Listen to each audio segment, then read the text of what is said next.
तर आता 21 तारखेला एकत्रित निकाल द्या, मतमोजणी 21 तारखेला होईल. अजून मी काही निकाल वाचलेला नाही, पण तो जर खंडपीठाने दिलेला निकाल असेल तर तो सर्वांना मान्यच करावा लागेल. पण आता जवळपास गेले 25-30 वर्ष किंवा त्याहीपेक्षा जास्त मी स्थानिक स्वराज्य संस्थांच्या निवडणुका पाहतोय. पण असं पहिल्यांदा घडतंय की घोषित केलेल्या निवडणुका पुढे चाललेल्या आहेत, त्याचे निकाल पुढे चाललेले आहेत. मला असं वाटतं की एकूणच ही जी काही सगळी पद्धती आहे ही पद्धती काही फार योग्य वाटत नाही. अर्थात खंडपीठ स्वायत्त आहे, त्यांनी निकाल दिला तर तो सगळ्यांना मान्य करावा लागेल. इलेक्शन कमिशनही स्वायत्त आहे. पण यातनं जे उमेदवार आहेत, जे मेहनत करतात, इतके दिवस प्रचार करतात, त्या सगळ्यांना एक प्रकारे त्याचा भ्रमनिरास होतो. आणि सिस्टीमच्या फेलियरमुळे त्यांची काही चूक नसताना त्या ठिकाणी अशा पद्धतीनं या सगळ्या गोष्टी होणं काही योग्य नाही आहे.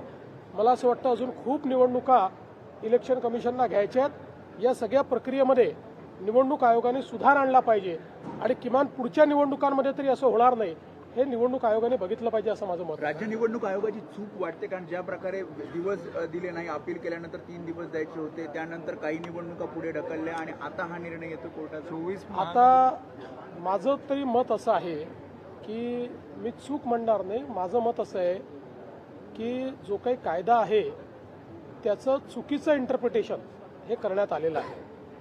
म्हणजे निवडणूक आयोगाचे वकील कोण आहेत मला माहीत नाही. विथ ऑल ड्यू रिस्पेक्ट अतिशय चुकीचं इंटरप्रिटेशन केलेलं आहे. कारण इतके वर्ष या निवडणुका आम्ही लढवतो आहोत, त्याचे नियम आम्ही बघितलेले आहेत.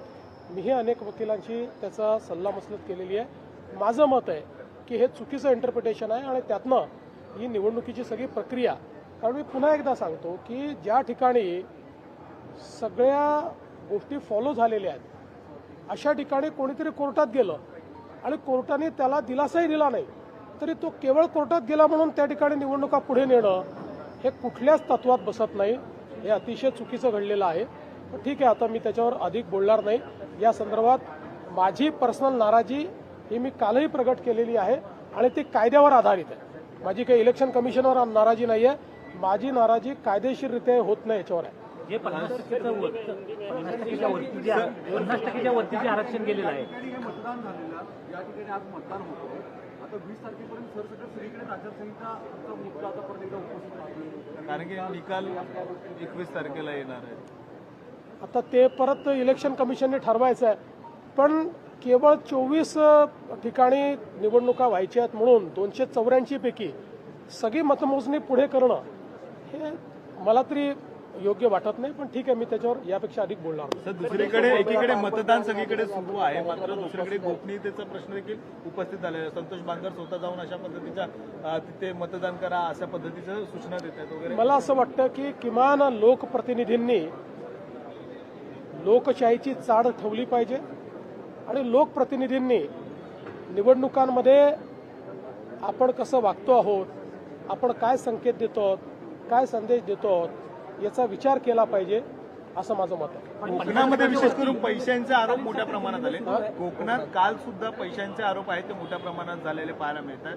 पैसे वाटप करताना एकीकडे काही सगळेच एकमेकावर आरोप करतात. या संदर्भात निवडणूक आयोग आणि पोलीस हे दोघेही सतर्क आहेत. कुठे गडबड झाली तर त्या ठिकाणी जी काही कायदेशीर कारवाई ती कारवाई देखील चाललेली आहे. मला असं वाटतं की ओव्हरऑल जर आपण बघितलं तर या निवडणुका शांतपणे पार पाडलेल्या आहेत. काही ठिकाणी टेन्शन आहेत, काही ठिकाणी अतिशय टोकाचे मतभेद देखील झालेले आहेत. होणं योग्य नाही आहे याचा सगळ्यांनी विचार केला पाहिजे. दिवसभरातील घडामोडींचा आढावा घेण्यासाठी पाहत रहा N24 मराठी न्यूज चॅनल.